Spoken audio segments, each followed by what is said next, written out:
ওই দিল্লি না ঢাকা, ঢাকা ঢাকা, দিল্লি না ঢাকা, ঢাকা ঢাকা, দিল্লি না ঢাকা, ঢাকা ঢাকা। এই স্লোগানটা যতবারই হাসনাত সাজিদরা দিয়েছে, যতবারই তারা দিল্লি দখল করার হুঙ্কার দিয়েছে, যতবারই তারা সেভেন সিস্টার্স স্বাধীন করে দিব বলে আকাশ বাতাস কাঁপিয়েছে, যতবারই টিএসসিতে দাঁড়িয়ে নরেন্দ্র মোদী কান খুলে শুনে রাখ তুই এই ধরনের বক্তব্য দিয়েছে, ততবারই একটি একটি করে কলকাতায় বিজেপির ভোট ব্যাংক স্ট্রং হয়েছে। আপনি মানেন আর না মানেন, বাংলাদেশে ভারত বিরোধিতা, হিন্দুত্ববাদের বিরোধিতা বেড়ে যাওয়া মানেই ওই পারে বিজেপি, আরএসএস, এই রাজনৈতিক দলগুলোর সমর্থক সংখ্যা বেড়ে যাওয়া। তো আজকের এই যে গেরুয়া ঝড়, এটা অনেক দিনের আকাঙ্ক্ষিত, অনেক দিনের প্রত্যাশিত ফল অনেকের কাছে, আবার অনেকের কাছে এটি হতাশাজনক যে সাংবাদিক বড় ভাই তৃণমূলের হয়ে একটি বিধানসভা আসনে প্রতিদ্বন্দ্বিতা করেছিলেন, তিনি কিছুদিন আগে হতাশা ব্যক্ত করে আমাকে আনফ্রেন্ড করে চলে গেলেন। আমারও খুব কষ্ট লাগলো, তাকে আমি অনেকবার যোগাযোগ করার চেষ্টা করলাম, পেলাম না। দেখলাম যে তিনি হেরে গেছেন। তো তার জন্য শুভকামনা রইল। সামনে আরো অনেক পথ আছে। আজকে তৃণমূলের হয়ে হেরেছেন মানেই তো এই না যে ক্যারিয়ার শেষ। আর মমতা বন্দ্যোপাধ্যায়, আমি যাকে মমতা মাসি বলি, কারণ ভারতে গেলে অনেকেই আমার মাকে মুখ্যমন্ত্রী ভেবে আদাব সালাম নমস্কার দিত, কারণ আমার মায়ের সাথে তার চেহারার একটা অসম্ভব নেই। তো এই ভদ্রমহিলা আজকে পরাজিত হলেন। দীর্ঘ 15 বছর তার অধীনে পশ্চিমবঙ্গ বা বাংলা ছিল। কেউ বলছে প্রেসিস্টেন্ট পরাজয়, কেউ বলছে বাংলা মানুষ মুক্তি পেল, আবার কেউ বলছে যে বাংলা এবার হিন্দুত্ববাদীদের দখলে চলে গেল। আমি এ তর্কে যাব না।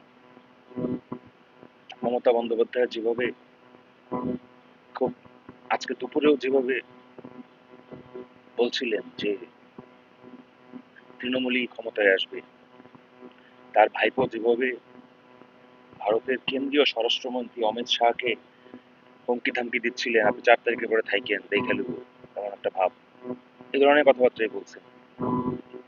8 তারিখ 12টা পেরিয়ে গেছে, রাত 12টা পেরোতে চলল। তো সব হিসাব নিকাশ তো ক্লিয়ার হয়ে গেল। আসলে ভারতের মানুষ যারা বিশেষ করে পশ্চিমবঙ্গে দীর্ঘদিন বাম রাজত্বে ছিল, প্রায় 34 বছর, এরপরে এই মমতা বন্দ্যোপাধ্যায় সংগ্রামী নেত্রী, যার সংগ্রামের কথা একেবারে সারা ভারতবর্ষে বিদিত, ভারতবর্ষের গণ্ডি পেরিয়ে বাংলাদেশ, দক্ষিণ এশিয়া যাকে চেনে, তার হাতে গড়া দল তৃণমূল কংগ্রেসের কাছে হেরে গিয়ে দীর্ঘদিনের বাম রাজত্ব থেকে মুক্তি পেয়েছে বলে অনেকে বলতো পশ্চিমবঙ্গ। এখন আবার অনেকে বলছে যে বাম রাজত্ব থেকে পিসি রাজত্ব হয়ে এখন আবার রাম রাজত্ব চলে এলো পশ্চিমবঙ্গ। তো এই যে রাম রাজত্ব বা জয় শ্রীরাম স্লোগান, এই স্লোগানটা অনেকেই অনেকভাবে নিচ্ছে। দেখলাম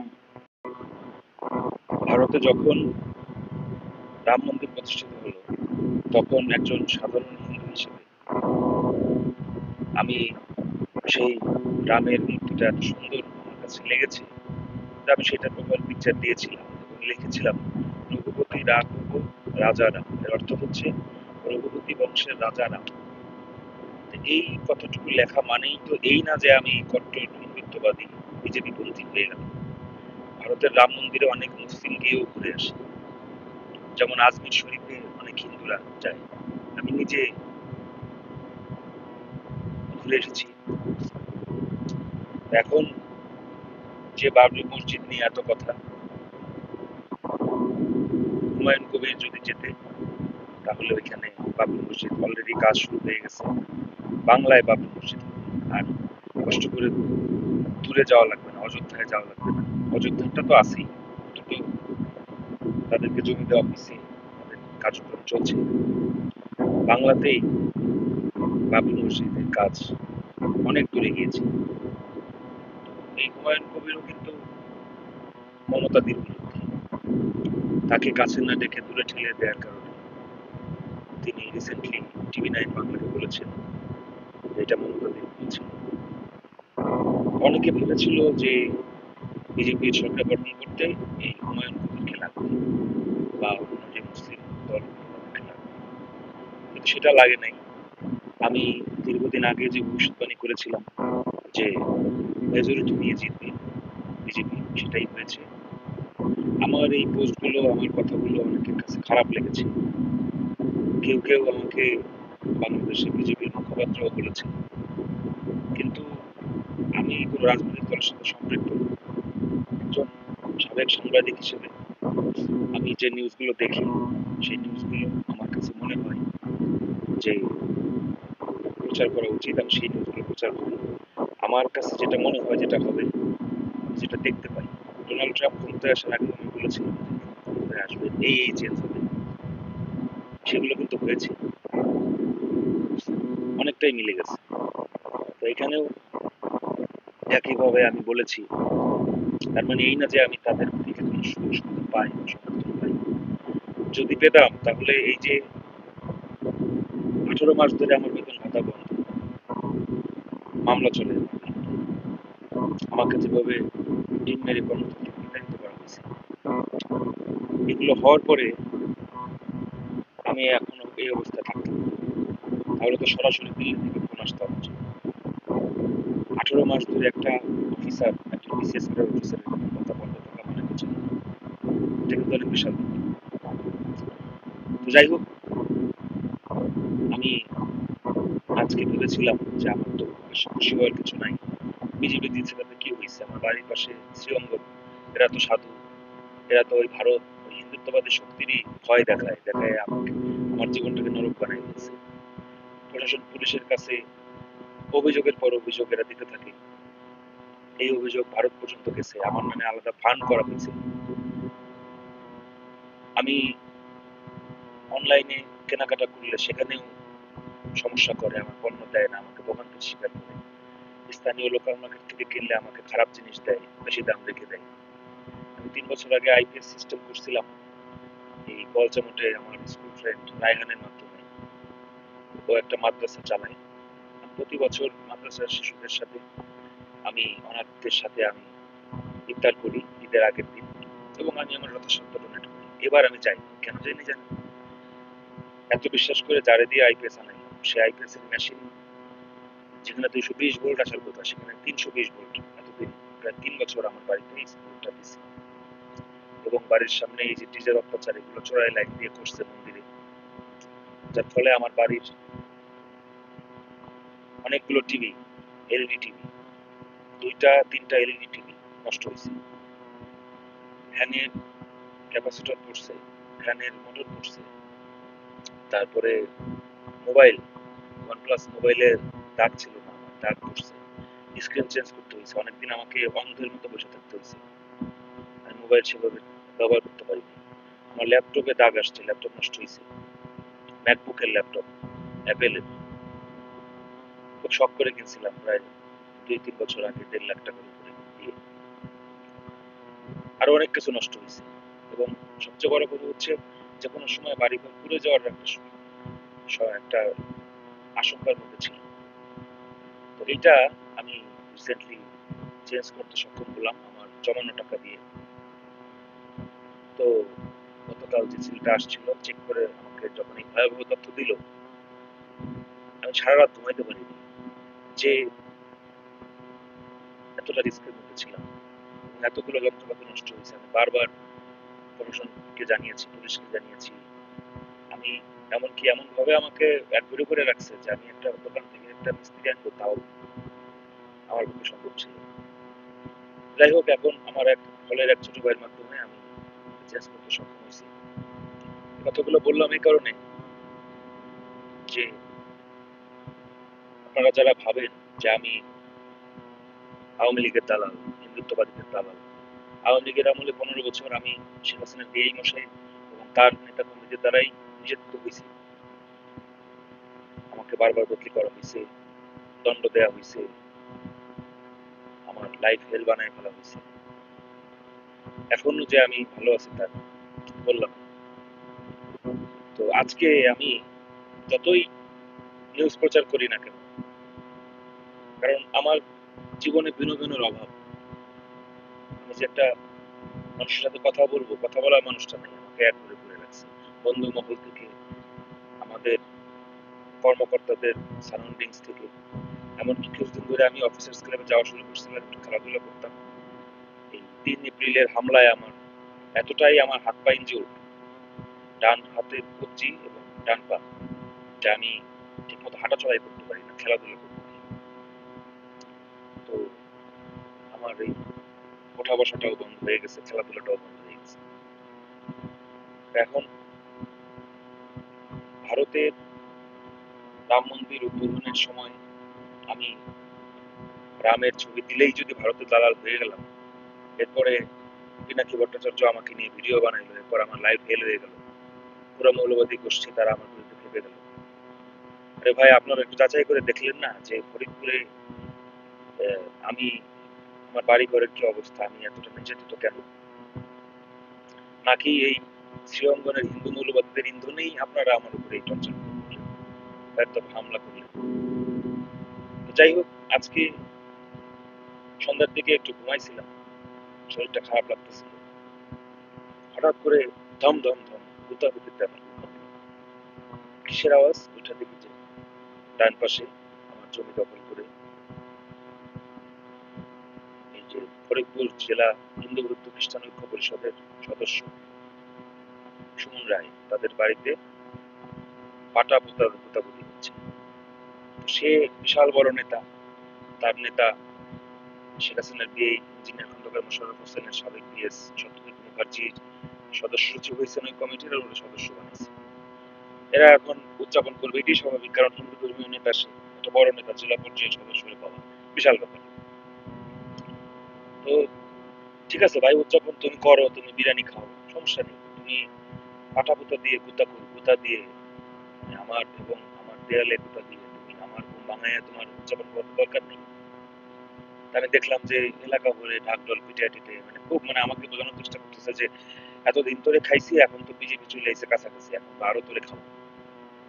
তো এই জন্য আমি ঘুমের থেকে উঠে চিন্তা করলাম, তখন 10:30টার মতো বাজে, এই সময় তো আর তেমন কিছু অনলাইনে পাওয়া যাবে না। তারপরেও আমি, আর ফুডপান্ডা থেকেও আমাকে ঝামেলা করে দূরে সরায় রাখছে, আমি অর্ডার দিলে দেয় না, মানে ঝামেলা করে আমি ফুডপান্ডাকে বর্জন করছি। ফুডির মাধ্যমে আমি বার্গার আনলাম, যে এত রাতে তো বিরিয়ানি পাওয়া যাবে না, আর মা অসুস্থ, কি করছে, বার্গার আনছি। বার্গার একটা খাইলাম, আর একটা খাবো। তোরা উদযাপন করবি, আমিও উদযাপন করবো। এমন তো না যে আমাকে বিজেপি সরকার বলছে যে দেবদুলালকে এবার আমরা খেয়ে ফেলবো। আর আমার এটা বিশ্বাস যে তারা যেহেতু বৃহত্তম রাজনৈতিক দল, তারা আমার বিরুদ্ধে অন্যায় আচরণ করবেন না। যে ভুল আওয়ামী লীগ করেছে, আমি আশা করি বিজেপি সেই ভুল করবেন না। যতই এরা এখন ধার্মিক সাজুক, এটা প্রমাণিত হয়ে গেছে যে স্বার্থের জন্য এরা সবকিছু করতে পারে। এরা এতকাল আওয়ামী লীগে ভোট দিচ্ছে, আমার বাবা থাকতে বিএনপিকে ভোট দিচ্ছে, এখন আবার এবার বিএনপিতে ভোট দিচ্ছে আমাকে অ্যাড করে করে। আমার কাছে ভোট চাইও নাই, আর আমাদের নিরাপত্তার প্রশ্ন ছিল, আমরা দুজন ভোট দিতে পারিনি, আমি আর আমার মা। যাই হোক, তো এখন নিশ্চয়ই শেখ হাসিনা দিল্লিতে বসে বসে এই তথ্যগুলো পান। শেখ হাসিনা ফিরবেন কিনা আমি জানি না, ফেরার একটা সুযোগ তৈরি হলো, কারণ এতদিন তো পশ্চিমবঙ্গের বর্ডার রক্ষিত ছিল, এবং যেহেতু মমতা বন্দ্যোপাধ্যায় জুলাই অভ্যুত্থানের পক্ষে ছিলেন, তো একটা অ্যাকশনে যাওয়ার আগে দিল্লির অনেক কিছু ভাবতে হতো। এখন যেহেতু পশ্চিমবঙ্গ শুধু না, আসাম, ত্রিপুরা, চতুর্দিক দিয়ে বিজেপি চলে আসছে, এখন হয়তো শেখ হাসিনা ফিরতে পারে। শেখ হাসিনা ফিরলেও যে আমি খুব একটা ভালো দিন আশা করবো সেটা না। তা আমার বিশ্বাস এতকাল তার দলের নেতা কর্মীরা বা তার এই বিষয়ে যে ভুল করছেন তিনি তা হয়তো করবেন না। তো আপনারা যদি কেউ আমার বাসায় বিরিয়ানি খেতে চান, আমি এখন আয়োজন করছি, কারণ এরাই শুধু উদযাপন করবে, আমি উদযাপন করবো না, এটা তো হতে পারে না। আমাকেও ভগবান সামর্থ্য দিছে, যদিও বেতন ভাতা বন্ধ, কিন্তু আমার তো একটা জমানো ফান্ড আছে, এবং যখন বেতন ভাতা চালু হবে আমি একবারে প্রায় 10-12 লাখ টাকার মতো পাবো, তাই না? অতএব কার্পণ্য করে লাভ নেই। ঠিক আছে, সবাই ভালো থাকবেন। পশ্চিমবঙ্গের থেকে যারা দেখেন আমার পোস্ট বা ভিডিও, তাদেরকে অনুরোধ করছি আপনারা শান্তি বজায় রাখবেন, প্রতিহিংসা পরায়ণ হয়ে কিছু করবেন না। আপনাদের সাথে অন্যায় আচরণ হয়ে থাকলে সেটার আইনত বিচার হোক, কিন্তু আপনারা মমতা বন্দ্যোপাধ্যায়, উনি একজন সিনিয়র নেত্রী, ওনার উপরে কোনো অন্যায় আচরণ করবেন না, এটা আমার অনুরোধ। আর আপনারা বাংলাদেশকে আগের মতোই বন্ধুত্ব সুলভ হিসেবে দেখবেন আশা করি, এবং